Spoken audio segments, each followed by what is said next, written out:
En este vídeo vamos a hablar del diagnóstico genético preimplantacional, que consiste en el análisis genético de los embriones obtenidos en un ciclo de fecundación in vitro.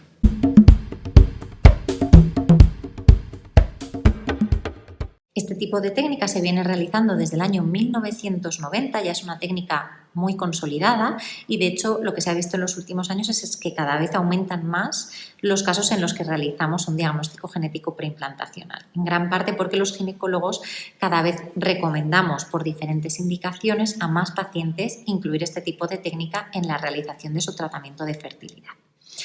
El diagnóstico genético preimplantacional se conoce también como DGP por sus siglas o cada vez más por PGT, que serían por sus siglas en inglés, Preimplantation Diagnosis Screening.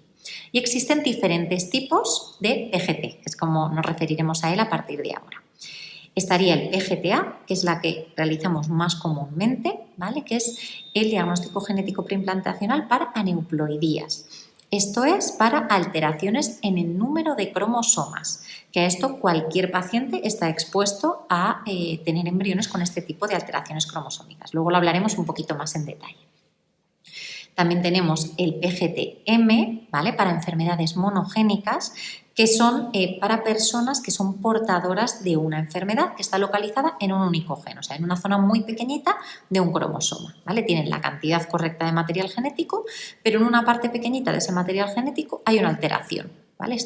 Hay algún error en la escritura y eso produce una enfermedad. Y bueno, pues lo que se intenta es identificar los embriones que no van a tener esa enfermedad, ¿vale? Para descartar aquellos que la tengan. Y por último, el PGT-SR, que está indicado para pacientes con lo que llamamos alteraciones estructurales cromosómicas, ¿vale? Esto significa que los pacientes tienen la cantidad correcta de material genético, pero lo tienen en un orden diferente al habitual. Bien porque se ha producido una translocación, o sea, un intercambio de un trocito de cromosoma entre un par de un cromosoma y otro par de otro cromosoma, por inversiones, un trocito que está dado la vuelta, duplicaciones, delecciones, ¿vale? Diferentes tipos de alteraciones estructurales. Entonces, ¿cuándo se indica cada uno? Pues el que se realiza más comúnmente es el PGTA, ¿vale? El que se realiza para aneuploidías. Según el registro de la Sociedad Española de Fertilidad, más del 80% de los casos de diagnóstico genético preimplantacional son PGTA, ¿vale? ¿Esto por qué se realiza? Pues, bueno, si bien no está aceptado que sea universalmente útil para todas las pacientes, pues bueno, las alteraciones en el número de cromosomas de los embriones son el principal motivo para el fallo de un tratamiento de fecundación in vitro, así como para sufrir un aborto, ¿vale? Y todos los pacientes tienen riesgo de tener embriones con alteraciones cromosómicas, ¿vale? Un ejemplo de una alteración cromosómica sería el síndrome de Down, pero es el más conocido porque es compatible con la vida. La mayoría de estas aneuploidías o alteraciones en el número de cromosomas van a dar lugar a embriones que directamente no van a ser capaces de implantar o que nos van a producir abortos de poquito tiempo. Para que os hagáis una idea, es verdad que en la mayoría de pacientes por debajo de 35 años la mayoría de los embriones van a ser sanos, o sea, van a tener el número correcto. Ya con 35 o 36 años, solo el 50% de los embriones que llegan a estadio de blastocisto, o sea, hasta día 5 o 6 de desarrollo, solo el 50% van a ser sanos. Con 38 o 39 años, solo un 30%. Con 40 o 41, solo un 25%. Con 42 años un 20% y con 43 años solo un 10% de los embriones van a ser sanos, 1 de cada 10. Y a partir de esta edad ya los porcentajes de embriones sanos van a ser muy bajos. Entonces, ¿para qué nos sirve este análisis? Pues bueno, existe ya un grado de evidencia elevado de que en mujeres a partir de 35 años nos va a aumentar la tasa de embarazo por transferencia y nos va a disminuir el riesgo de aborto. Lo que vamos a hacer es simplemente eliminar aquellos embriones que ya sabemos que están alterados, con lo cual o no nos van a dar un embarazo o nos van a poder producir un aborto, ¿vale? Con lo cual se podría recomendar en todas las mujeres a partir de 35 años. Además, podría ser útil en caso de abortos de repetición, fallo de implantación en pacientes que han realizado tratamientos de fecundación in vitro previos o en caso de factores masculinos muy severos, ¿vale? El PGT-M y el PGT-SR pues bueno, están indicados en aquellos pacientes que tengan este tipo de alteraciones, ¿vale? ¿Y cuáles son los pasos para realizar este PGT o diagnóstico genético preimplantacional? lo primero va a ser realizar un tratamiento de fecundación in vitro, ¿vale? Del que se habla de forma un poquito más detallada en un vídeo aparte, pero bueno, en primer lugar habrá que llevar a cabo la estimulación ovárica, ¿vale? Con medicación para que la mujer produzca varios óvulos. Segundo lugar, vamos a tener que extraer esos óvulos mediante una punción folicular en quirófano, ¿vale? Que se realiza bajo sedación. En tercer lugar, esos óvulos los vamos a tener que unir con los espermatozoides en laboratorio, ¿vale? Se puede realizar una fecundación in vitro convencional, que es dejar la gotita de espermatozoides alrededor del óvulo para que uno lo fecunde, o mediante una microinyección espermática o ICSI, en el que directamente los biólogos escogen un espermatozoide con buen aspecto y buena movilidad y lo introducen dentro del óvulo. Luego sus embriones se van a dejar en el incubador durante 5 o 6 días hasta estadio de blastocisto y los van a biopsiar, ¿vale? Van a coger unas celulitas del embrión para analizarlas genéticamente.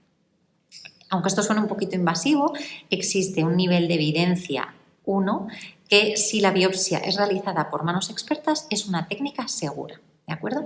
Para realizar esta biopsia, ¿qué es lo que vamos a tener que hacer? Pues vamos a tener que romper la zona pelúcida, que es la capita que envuelve a los embriones.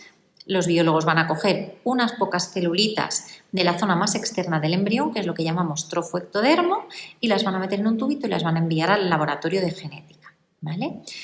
Aquí hay que señalar que es recomendable realizar la biopsia en estadio de blastocisto, o sea, en día 5 o 6 de desarrollo, ¿vale? Hasta hace unos años esta biopsia se realizaba en día 3, pero hay que tener en cuenta que esto es menos recomendable porque en día 3 lo que se puede hacer es coger una célula, porque el embrión, llegado a este punto, solo tiene unas 8 células. En cambio, si lo hacemos en estadio de blastocisto, los biólogos van a poder coger entre 5 o 10 células porque en blastocisto el embrión ya va a tener 200 células, con lo cual va a resultar menos invasivo para el embrión y además el diagnóstico va a ser mucho más fiable, ¿vale? A continuación, lo que hay que hacer es vitrificar los embriones, ¿vale? Algunos laboratorios de genética ofrecen darnos los resultados en 24 horas para poder transferir el embrión directamente sin congelarlo, o sea, directamente al día siguiente de la biopsia. Pero aquí es verdad que endometrio y embrión no van a estar del todo sincronizados y nos pueden bajar las tasas de embarazo, con lo cual es mejor vitrificar los embriones, que a día de hoy, con las técnicas que disponemos, la supervivencia va a ser cercana al 100%, y transferirlo en el ciclo posterior, ¿vale? Mientras, en el laboratorio de genética se va a realizar el análisis genético, que se realizará por diferentes técnicas, ¿vale? Para que son un poco pues el NGS, que es la secuenciación masiva, que es la más utilizada para el PGTA, y luego, pues bueno, para el PGTM y el PGTSR pueden necesitarse otras técnicas, como un FISH con sondas, un array de SNP, ¿de acuerdo? Aquí lo más importante que tenéis que saber es que en caso de tener que realizar un PGT por una enfermedad monogénica, siempre va a ser necesario realizar, antes incluso del ciclo de fecundación in vitro, un estudio de informatividad, ¿vale? Esto es un análisis genético específico que se realiza en los pacientes y muchas veces se solicita también muestra de determinados familiares. ¿Esto por qué? Pues porque cuando vamos a analizar una mutación, que hemos dicho que es una parte muy pequeñita de un cromosoma, a veces es muy difícil justo en el análisis genético ver esa zona de esa mutación, porque es una zona muy chiquitita. Entonces, lo que necesitamos es conocer todos los genes que hay alrededor, ¿vale? Que esto es lo que hacemos es estudiando a los pacientes y a sus familiares para que si a la hora de realizar el estudio no vemos justo la zona de la mutación, podamos ver todo lo que hay alrededor y sepamos si ese embrión va a tener la mutación, es decir, la enfermedad o no. ¿De acuerdo? Bueno, una vez obtengamos los resultados del estudio genético, pues bueno, se comentan en consulta con los pacientes y ya se realiza una preparación del endometrio para transferir el embrión, ¿vale? Siempre se van a transferir embriones sanos para el análisis genético que hemos realizado y si tenemos varios embriones sanos se va a escoger para transferir primero el que tenga mejor calidad morfológica, ¿de acuerdo? Pues un mayor número de células, más compactadas, una serie de factores que determinan los biólogos. Y nada, se realizará la transferencia de este embrión y unos días después se sabrá si dicha transferencia ha sido exitosa y se ha producido el embarazo, ¿de acuerdo? Aquí, por último, simplemente mencionar el tema de la transferencia de los embriones mosaico, ¿vale? Hay veces que cuando realizamos un PGTA, ¿vale? El que realizamos más comúnmente para las aneuploidías, a veces en el análisis genético se encuentran algunas células que son sanas y otras células que están alteradas. En este caso no podemos saber al 100% si el embrión es sano o no, pero bueno, dependiendo de una serie de parámetros, principalmente del porcentaje de células que están alteradas de las que se han analizado, se puede determinar si es un mosaico de alto riesgo, o sea que tiene mucho riesgo de tener una enfermedad o de, si la tiene, poder producir un embarazo evolutivo y un niño enfermo, o si por contra, por el número de células alteradas y por el tipo de alteración encontrada, pues lo más probable es que sea un embrión sano o incluso, aunque tuviese la alteración, pues un embrión que no nos fuese a dar embarazo o en el peor de los casos que nos fuese a producir un aborto de poquito tiempo. Así que nada, simplemente para concluir, pues bueno, decir que el diagnóstico genético preimplantacional es una técnica que nos ofrece muchas ventajas y aumenta de una forma importante la eficacia de los tratamientos de la fecundación in vitro, sobre todo a la hora de conseguir el embarazo más rápido y disminuir el riesgo de abortos. No olvides visitar nuestra página web, aulaginecología.com. Recuerda que todo el contenido es absolutamente gratuito.